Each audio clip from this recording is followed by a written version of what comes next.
कि आपकी लाइफ में भी सिर्फ प्रॉब्लम ही प्रॉब्लम है और आप भगवान को बोलते हैं कि आप सारी समस्याएं प्रॉब्लम मुझे ही क्यों देते हैं। तो आपको मैं एक आज छोटी सी स्टोरी सुनाने जा रहा हूँ, जरा ध्यान से सुनिएगा। एक बार एक वर्कर, एक सुपरवाइजर होता है। सुपरवाइजर 6th फ्लोर पे काम करता है और वर्कर ग्राउंड फ्लोर पे। सुपरवाइजर को कुछ वर्क के लिए वर्कर को बुलाना होता है, तो वो कुछ एक 10 का नोट फेंकता है, तो वर्कर धीरे से वो नोट उठा लेता है और वापिस अपना काम कर। वहां पे बहुत आवाज और शोर बहुत होता है।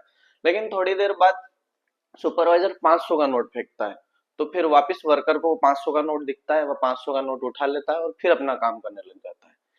लेकिन अब सुपरवाइजर सोचता है कि मैं कैसे बुलाऊं, फिर वह एक पत्थर से उसके सिर के ऊपर फेंकता है, तो जैसे ही उसके सिर के ऊपर लगती है तो फिर वर्कर ऊपर देखता है, तो फिर वह उनसे बात कर पाता है। सेम इसी तरह हमारे लाइफ में भी भगवान हमें छोटे छोटे गिफ्ट्स देते रहते हैं, लेकिन हम उनका कभी शुक्रिया नहीं करते।